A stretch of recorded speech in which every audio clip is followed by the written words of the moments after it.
Hello student, welcome back to my Prayas channel. आपका इस channel पे स्वागत है। हम लोग पढ़ रहे थे स्टूडेंट इडुटेरिया के द्वारा जो है प्रखर 2.0 MCQ बैच चलाया गया है 71 बीपीएससी प्रीलिम्स के लिए।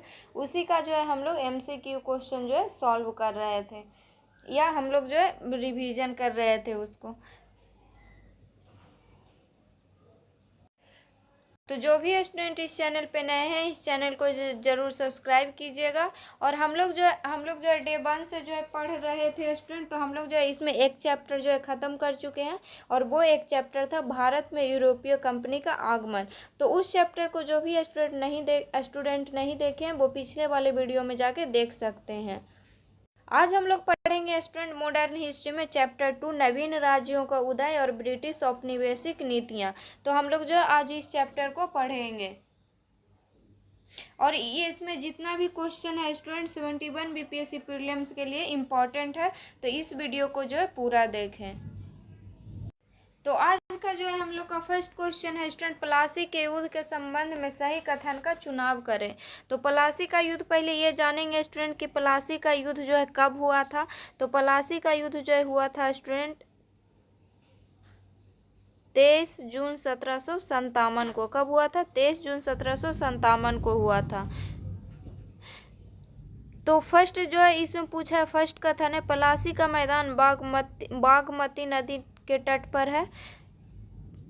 इसमें जो है सही कथन का जो है चयन करना है स्टूडेंट। तो प्लासी का मैदान जो है बागमती नदी के जो है तट पर है, तो नहीं, ये जो है गलत है। नेक्स्ट ऑप्शन है युद्ध का कारण अलीनगर संधि का उल्लंघन था। तो ये सही है कि प्लासी के युद्ध का कारण था अलीनगर संधि का उल्लंघन था। तो इसका जो आंसर होगा स्टूडेंट ऑप्शन नंबर होगा बी। अंग्रेजों एवं सिराजुद्दौला के मध्य अलीनगर की संधि 9 फरवरी 1757 को हुई। इसी संधि को उल्लंघन का आरोप लगाकर रॉबर्ट क्लाइव ने जो है प्लासी का युद्ध किया था। और अलीनगर की संधि कब हुई थी? तो ये हुआ था 9 फरवरी 1757 को। और किसके किसके बीच हुआ था? तो अंग्रेजों एवं सिराजुद्दौला के बीच हुआ था। नेक्स्ट क्वेश्चन है स्टूडेंट क्वेश्चन नंबर 2, कथन बन दिया हुआ है औरंगजेब की मृत्यु के बाद नवीन राज्यों का उदय तीव्र हो गया। तो औरंगजेब की मृत्यु के बाद जो है नवीन राज्यों का उदय जो है तीव्र हो गया, ये सही है। कथन 2 में दिया हुआ है मोहम्मद शाह के समय सर्वाधिक नवीन राज्यों का उदय हुआ। तो मोहम्मद शाह के समय जो है सर्वाधिक नवीन राज्यों का उदय हुआ, तो ये भी सही है। तो इसमें कथन 1 एवं कथन 2 सही है, तो इसका आंसर होगा option number C. Next question है स्टूडेंट क्वेश्चन नंबर 3, निम्नलिखित में से कौन से सुमेलित नहीं है। तो बहादुर शाह वन को जो है साहेब खबर बोला जाता था। ये जो है सही है कि बहादुर शाह प्रथम को जो है साहेब खबर बोला जाता था। नेक्स्ट है मोहम्मद शाह को जो है रंगीला बादशाह बोला जाता था, ये भी सही है।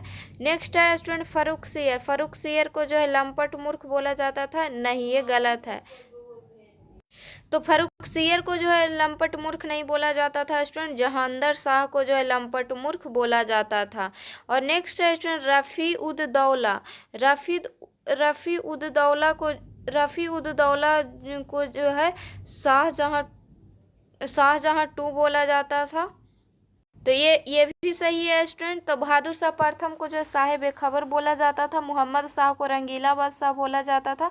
अब फर्रुख सियर को जो है लंपट मूर्ख नहीं बोला जाता था, लंपट मूर्ख जो है बोला जाता था जहांदर शाह को। और फर्रुख सियर को जो है घृणित कायर बोला जाता था। और रफ़ी उद दौला को जो है शाहजहां द्वितीय के नाम से जाना जाता था। तो इसका आंसर होगा option number C. Next question है स्टूडेंट क्वेश्चन नंबर 4, सैयद बंधुओं ने किसे राजा या बादशाह का पद नहीं प्रदान किया। तो सैयद बंधुओं ने जो है किसे राजा या बादशाह का पद जो है नहीं प्रदान किया था? अहमद शाह को जो है नहीं किया था। सैयद बंधु कौन कौन थे स्टूडेंट? अब्दुल्ला खां और हुसैन खां किंग मेकर के रूप में जाने जाते हैं, और इन्हें जो है सैयद बंधु भी बोला जाता है। उन्होंने 4 मुगल शासकों को जो है बादशाह पद दिलाया था। किसको किसको दिलाया था? तो फर्रुख सियर को, रफ़ी उद दौला को, रफ़ी उद दरजात को और मोहम्मद शाह को दिलवाया था। मोहम्मद शाह ने जो चिनकलीज खां की सहायता से उनकी हत्या करवा दी। तो सैयद बंधुओं की जो हत्या कौन करवाया था? तो मोहम्मद शाह ने करवाया था, चिनकलीज खां की सहायता से करवाया था। नेक्स्ट क्वेश्चन है स्टूडेंट क्वेश्चन नंबर 5, निम्नलिखित में से काल कोठरी की घटना के संबंध में असत कथन चुने। तो काल कोठरी की घटना के संबंध में जो है असत कथन को चुनना है, गलत कथन को। तो फर्स्ट ऑप्शन है काल कोठरी की घटना को हॉलवेल ने जो है प्रचारित किया। तो ये जो है सही है कि काल कोठरी की घटना को जो है हॉलवेल ने प्रचारित किया था। नेक्स्ट ऑप्शन है काल कोठरी की घटना 20 जून 1756 को हुई थी। तो ये भी सही है कि काल कोठरी की घटना जो है 20 जून 1756 को हुआ था। और इस समय बंगाल का गवर्नर रॉबर्ट क्लाइव था। तो उस समय जो है बंगाल का गवर्नर जो है रॉबर्ट क्लाइव नहीं था। नेक्स्ट ऑप्शन है घटना के बाद एडमिरल वाटसन जल सेना के साथ बंगाल आया। तो ये भी सही है। तो उस समय जो रॉबर्ट क्लाइव कहाँ था, तो रॉबर्ट क्लाइव 1756 में दक्षिण में आंग्ल फ्रांसीसी युद्ध में जो है उस समय व्यस्त था, जिस समय काल कोठरी की घटना हुई थी। और उसने थल सेना के नेतृत्व कर बंगाल पर आक्रमण किया तथा सिराजुद्दौला को पराजित कर जो है अलीनगर की संधि की। नेक्स्ट क्वेश्चन है student question number 6, Mir Qasim के संबंध में असत कथन को चुनना है, गलत कथन को चुनना है। तो फर्स्ट ऑप्शन है इसमें उसने राजधानी मुर्शिदाबाद से मुंगेर स्थानांतरित किया। तो ये सही है कि मीर कासिम ने जो है अपनी राजधानी मुर्शिदाबाद से मुंगेर स्थानांतरित की, सेना को यूरोपीय पत्ती पर प्रशिक्षित किया। यह भी सही है। नेक्स्ट ऑप्शन है अंग्रेजों को नवाब बनने के उपलक्ष्य में बर्धमान, मिदानपुर और चटगांव जिले जो है अंग्रेज को दिए। तो ये भी सही है कि अंग्रेजों को नवाब बनने के उपलक्ष्य में जो है बर्धमान, मिदानपुर और चटगांव जिले जो अंग्रेज को दिए। और नेक्स्ट ऑप्शन है उसने बिहार के दीवान सीताब राय की हत्या करवा दी। तो ये जो है गलत है। मीर कासिम ने जो है बिहार के नायब सूबेदार राम नारायण की हत्या करवा दी थी, क्योंकि वह आय व्यय का ब्यौरा नहीं दे रहा था।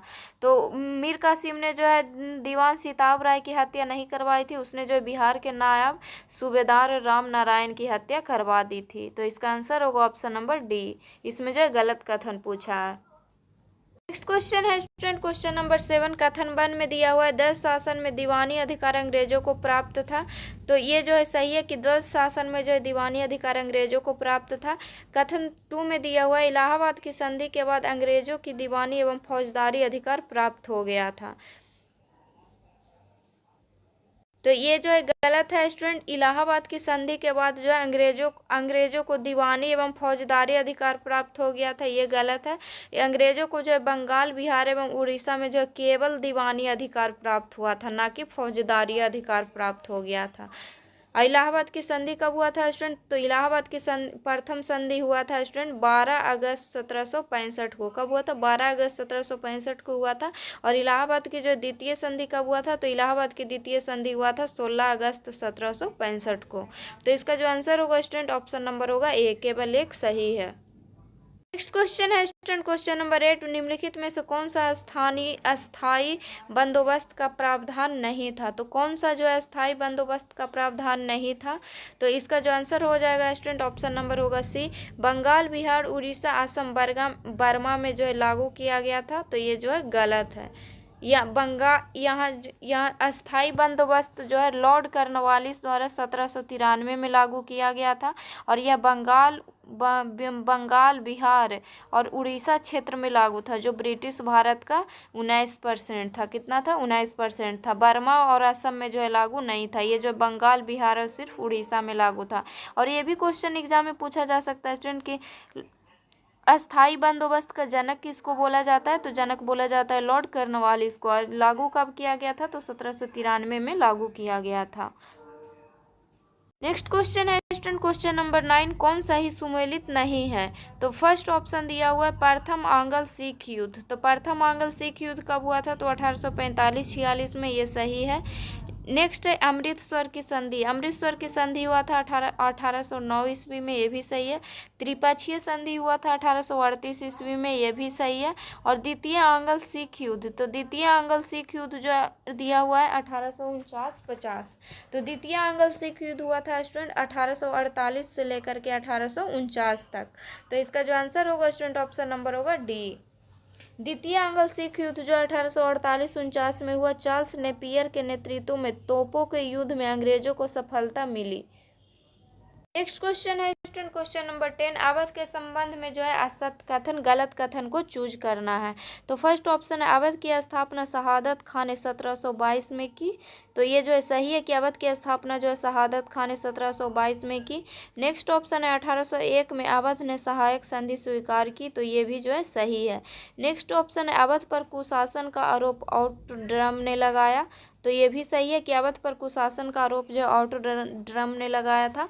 और नेक्स्ट ऑप्शन है 1856 में वाजिद अली को रंगून भेज दिया गया। तो ये जो है गलत है स्टूडेंट।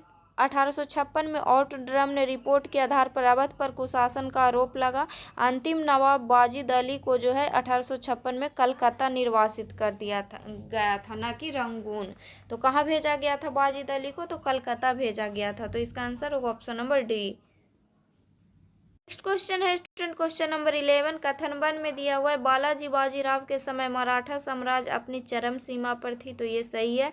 नेक्स्ट कथन 2 दिया हुआ है बाजीराव 2 के समय मराठा साम्राज्य का पतन हो गया है। तो ये भी सही है। तो इसका आंसर होगा ऑप्शन नंबर सी, 1 और 2 दोनों सही है। नेक्स्ट क्वेश्चन है स्टूडेंट क्वेश्चन नंबर 12, द्वार युद्ध का संबंध है। तो द्वार युद्ध का संबंध किससे है? तो आंगल और भूटान से। किससे? आंगल भूटान से है। 1863-64 में आंगल भूटान जिसे द्वार युद्ध कहा जाता है। 1865 में युद्ध का समापन सिंचुएला की संधि द्वारा हुआ था। तो द्वार युद्ध का जो है समापन किस संधि के द्वारा हुआ था? तो सिंचुला संधि के द्वारा हुआ था 1865 में। और द्वार युद्ध कब हुआ था? तो द्वार युद्ध हुआ था 1863-64 में। नेक्स्ट क्वेश्चन है स्टूडेंट क्वेश्चन नंबर 13, असत्य कथन चयन करें। असत्य कथन को चुनना है। तो ऑप्शन ए में दिया हुआ है आंग्ल नेपाल युद्ध लॉर्ड हेस्टिंग्स के समय हुआ। तो ये जो है सही है कि आंग्ल नेपाल युद्ध जो है लॉर्ड हेस्टिंग्स के समय हुआ। नेक्स्ट ऑप्शन है नेपाली सेना का नेतृत्व अमर सिंह थापा ने किया। ये भी सही है। नेक्स्ट ऑप्शन है सुगौली की संधि 1816 का द्वारा युद्ध का समापन हुआ। तो सुगौली संधि जो है युद्ध का समापन हुआ 1800 सुगौली संधि द्वारा जो है युद्ध का समापन हुआ था। तो ये भी सही है। नेक्स्ट ऑप्शन है संधि के तहत कश्मीर क्षेत्र भारत को प्राप्त हुआ।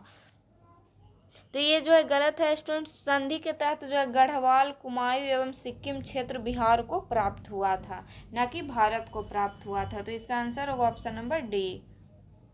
नेक्स्ट क्वेश्चन है स्टूडेंट क्वेश्चन नंबर 40, निम्न में से कौन से सही सुमेलित नहीं है? तो फर्स्ट में दिया हुआ है आंग्ल तिब्बत युद्ध। तो आंग्ल तिब्बत युद्ध कब हुआ था? तो ये हुआ था 1903 और 4 ईस्वी में। ये जो है सही है। नेक्स्ट ऑप्शन है प्रथम आंग्ल बर्मा युद्ध। प्रथम आंग्ल बर्मा युद्ध कब हुआ था? तो ये हुआ था 1824 से 26 के बीच तक। और द्वितीय आंग्ल बर्मा युद्ध कब हुआ था? तो ये हुआ था 1852 में। और नेक्स्ट है प्रथम आंग्ल अफगान युद्ध। तो प्रथम आंग्ल जो अफगान युद्ध 1849-50 में नहीं हुआ था, ये गलत है। प्रथम आंग्ल अफगान युद्ध हुआ था 1839 से लेकर 42 तक। और द्वितीय आंग्ल युद्ध कब हुआ था? तो ये हुआ था 1878 से लेकर के 80 तक। और तृतीय आंग्ल अफगान युद्ध हुआ था 1919 में। तो इसका जो आंसर हो जाएगा स्टूडेंट ऑप्शन नंबर होगा डी। नेक्स्ट क्वेश्चन है स्टूडेंट क्वेश्चन नंबर 15, सिराजुद्दौला के संबंध में निम्नलिखित कथनों पर विचार करें। तो फर्स्ट ऑप्शन दिया हुआ है 1756 ईस्वी में मुर्शिद कुली खां की मृत्यु के बाद सिराजुद्दौला बंगाल का नवाब बना। तो ये जो है गलत है स्टूडेंट।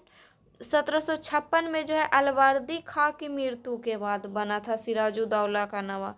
तो 1756 ईस्वी में जो है अलवर्दी खां की मृत्यु के बाद सिराजुद्दौला जो है बंगाल का नवाब बना था। मुर्शिद कुली खां की मृत्यु के बाद नहीं बना था। तो ये जो गलत है। नेक्स्ट ऑप्शन है अंग्रेज और सिराजुद्दौला के बीच राजस्व को लेकर विवाद था। तो ये भी सही है। नेक्स्ट ऑप्शन है सिराजुद्दौला का रॉबर्ट क्लाइव के साथ 1757 ईस्वी में प्लासी का युद्ध हुआ। तो ये भी सही है। तो इसमें पूछा है सत्य कथन का चयन करें। तो इसका आंसर होगा ऑप्शन नंबर सी, केवल 2 और 3। नेक्स्ट क्वेश्चन है स्टूडेंट क्वेश्चन नंबर 16, प्लासी के युद्ध के बाद उत्पन्न परिस्थितियों के संदर्भ में निम्नलिखित कथनों पर विचार करें। तो फर्स्ट ऑप्शन है कंपनी ने बंगाल का प्रशासन नहीं संभाला क्योंकि इसका मुख्य उद्देश्य व्यापार फैलाना था। तो ये जो है गलत है स्टूडेंट। प्लासी की जंग इसीलिए महत्वपूर्ण मानी जाती है क्योंकि भारत में यह कंपनी की पहली बड़ी जीत थी। प्लासी की जंग के बाद सिराजुद्दौला को मार दिया गया और मीर जाफर बंगाल का नवाब बना। कंपनी अभी भी शासन की जिम्मेदारी संभालने को तैयार नहीं थी क्योंकि उसका मूल उद्देश्य व्यापार फैलाना था। अगर यह काम स्थानीय शासकों की मदद के बिना लड़ाई ही किया जा सकता था तो राज्य को सीधे अपने कब्जे में लेने की आवश्यकता नहीं थी। नेक्स्ट ऑप्शन है सिराजुद्दौला को मार दिया गया और मीर कासिम बंगाल का नवाब बना। तो ये जो है गलत है स्टूडेंट और ये जो है सही है। सिराजुद्दौला को जो है मार दिया गया और मीर जाफर जो है बंगाल का नवाब बना था, ना कि मीर कासिम। तो इसमें असत कथन चुनने के लिए बोला है, तो इसका आंसर होगा ऑप्शन नंबर बी, केवल 2। नेक्स्ट क्वेश्चन है स्टूडेंट क्वेश्चन नंबर 17, बक्सर के युद्ध के संबंध में निम्नलिखित कथनों पर विचार करें। तो बक्सर की लड़ाई केवल अंग्रेज और मीर कासिम के बीच हुई, तो नहीं, ये जो है गलत है। बक्सर की लड़ाई जो है 1764 में हुआ था और मीर कासिम अवध के नवाब था एवं मुगल बादशाह शाह आलम द्वितीय और अंग्रेजों के मध्य हुआ था। नेक्स्ट ऑप्शन है बक्सर का युद्ध के बाद मुगल सम्राट ने कंपनी को बंगाल की दीवानी और फौजदारी अधिकार दे दिए, तो ये जो है गलत है। 1765 ईस्वी में मुगल सम्राट ने जो कंपनी को बंगाल प्रांत का दीवान घोषित कर दिया। कंपनी केवल दीवानी अधिकार ही संभालती थी, परंतु फौजदारी अधिकार जो है नवाब की जिम्मेदारी थी, तो ये भी जो है गलत है। तो इसमें पूछा है सत्य कथन का चयन करें, तो इसका आंसर होगा ना ही 1 ना ही 2। नेक्स्ट क्वेश्चन है क्वेश्चन नंबर 18, सहायक संधि के संदर्भ में निम्नलिखित कथनों पर विचार करें। तो फर्स्ट ऑप्शन है सहायक संधि अपनाने वाले रियासतों को अपनी स्वतंत्र सेना रखने का अधिकार नहीं होता था, तो ये जो है सही है कि सहायक संधि अपनाने वाली रियासतों को अपनी स्वतंत्र सेना रखने का अधिकार नहीं होता था। नेक्स्ट ऑप्शन है सहायक संधि अपनाने वाली रियासतों को कंपनी द्वारा सुरक्षा दी जाती थी, तो ये भी सही है। नेक्स्ट ऑप्शन है सुरक्षा के आधारित रकम नहीं चुकाने पर कंपनी उसके रियासत का इलाका अपने कब्जे में ले लेती थी, तो ये भी सही है। तो इसमें पूछा है सत्य कथन का चयन करें, तो इसका आंसर होगा ऑप्शन नंबर डी। 1, 2 और 3 तीनों जो है सही कथन है। नेक्स्ट क्वेश्चन है स्टूडेंट क्वेश्चन नंबर 20, सर्वोच्चता की नीति किसके द्वारा आरंभ की गई थी। तो सर्वोच्चता की नीति जो है लॉर्ड हेस्टिंग्स के द्वारा जो है आरंभ की गई थी। नेक्स्ट क्वेश्चन है स्टूडेंट क्वेश्चन नंबर 21, महालवाड़ी व्यवस्था लागू करते समय बंगाल का गवर्नर जनरल कौन था। तो बंगाल का जो है गवर्नर जनरल उस समय था लॉर्ड हेस्टिंग्स था। कौन था? लॉर्ड हेस्टिंग्स था। और महालवाड़ी व्यवस्था जो हॉल्ट मैकेंजी नामक एक अंग्रेज अधिकारी ने 1822 में जो है लागू किया था। तो महालवाड़ी व्यवस्था जो है कौन लागू किया था? तो हॉल्ट मैकेंजी ने किया था लागू।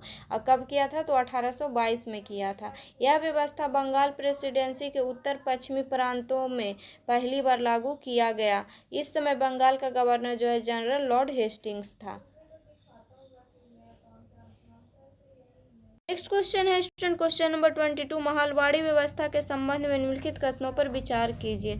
फर्स्ट ऑप्शन है अलेक्जेंडर रीड ने इसे पहली बार लागू किया, तो नहीं, ये जो है गलत है। अलेक्जेंडर रीड ने जो है पहली बार लागू नहीं किया था, ये किया था हॉल्ट मैकेंजी ने किया था, 1822 में किया था। सेकेंड ऑप्शन है यह व्यवस्था महाल जो गाँव का समूह होता था उससे की जाती थी, तो ये सही है कि यह व्यवस्था महाल जो गाँव का समूह होता था उससे की जाती थी। नेक्स्ट ऑप्शन है भू राजस्व की रकम निश्चित रूप से तय कर दी जाती थी जिसे चुकता करने की जिम्मेदारी सामूहिक रूप से महाल की होती थी, तो नहीं, ये जो है गलत है। भू राजस्व की रकम निश्चित रूप से नहीं की जाती थी, बल्कि उसे समय समय पर संशोधन की गुजारिश रखी गई थी। तो इसमें पूछा है स्टूडेंट कि कौन सा कथन सही है, तो इसका आंसर होगा केवल 2, इसका आंसर होगा option number A. Next question है student question number 23, Ryotwari. Next question है स्टूडेंट क्वेश्चन नंबर 23, रैयतवाड़ी व्यवस्था के संबंध में निम्नलिखित कथनों पर विचार करें। इसके जो पिछले क्वेश्चन में हम लोग पढ़े हैं स्टूडेंट महालवाड़ी व्यवस्था, और ये जो है रैयतवाड़ी व्यवस्था है। तो इसमें जो फर्स्ट ऑप्शन है सबसे पहले कैप्टन अलेक्जेंडर रीड ने जो इस व्यवस्था को लागू किया, तो ये सही है कि रैयतवाड़ी व्यवस्था को जो है सबसे पहले कैप्टन अलेक्जेंडर रीड ने इस व्यवस्था को लागू किया। सेकेंड ऑप्शन है भू राजस्व वसूलने की व्यवस्था किसी संस्था या जमींदारों से ना करके सीधे रैयतों से किया गया, तो ये भी सही है। तो इसमें पूछा है सत्य कथन का चयन करना है, तो इसका आंसर होगा ऑप्शन नंबर सी। जो विस्तार से पढ़ लेंगे स्टूडेंट। रैयतवाड़ी व्यवस्था, जिसे मुनरो व्यवस्था भी कहा जाता था, सबसे पहले कैप्टन अलेक्जेंडर रीड के द्वारा टीपू सुल्तान से जीते हुए इलाकों में आजमाकर देखा गया था। बाद में थॉमस मुनरो ने इस व्यवस्था को विकसित किया और धीरे धीरे पूरे दक्षिणी भारत पर यही व्यवस्था लागू कर दी गई। रीड और मुनरो को लगता था कि दक्षिण में परंपरागत जमींदार नहीं थे, इसलिए उनका तर्क था कि यह व्यवस्था सीधे किसान अर्थात रैयतों से की जाए तथा राजस्व का आकलन करने से पूर्व सावधानी से अलग से सर्वेक्षण किया जाना चाहिए। क्वेश्चन है student, question number 24। Ahmad Shah Abdali द्वारा भारत पर आक्रमण करने और पानीपत की तीसरी लड़ाई लड़ने का तत्कालिक कारण क्या था? तो तत्कालिक कारण जो ये था वह मराठा द्वारा लाहौर से अपने वायसराय तैमूर शाह को निकाले जाने का बदला लेना चाहता था। तो इसका आंसर होगा option number A. Next question है स्टूडेंट, क्वेश्चन नंबर 25। किस वायसराय ने भारत में औपनिवेशिक आर्थिक संरचना का विकेंद्रीकरण किया था? तो किस वायसराय ने जो है भारत में औपनिवेशिक आर्थिक संरचना का विकेंद्रीकरण किया था? तो ये किया था लॉर्ड मेयो। कौन किया था? लॉर्ड मेयो किया था। तो आज के वीडियो में जो हम लोग 25 क्वेश्चन ही पढ़ेंगे स्टूडेंट। नेक्स्ट वीडियो में जो 25 क्वेश्चन बचा हुआ है उसको जो है हम लोग पढ़ेंगे। तो अगर वीडियो अच्छा लगे तो वीडियो को लाइक कीजिएगा और चैनल को सब्सक्राइब कीजिएगा। और जो भी है स्टूडेंट इस चैनल पे नए हैं, इस चैनल को जरूर सब्सक्राइब कीजिएगा। और इसमें जो हम लोग जितना भी क्वेश्चन पढ़ रहे हैं स्टूडेंट, जो 71 BPSC प्रीलिम्स के लिए बहुत ज़्यादा ही इम्पोर्टेंट क्वेश्चन है।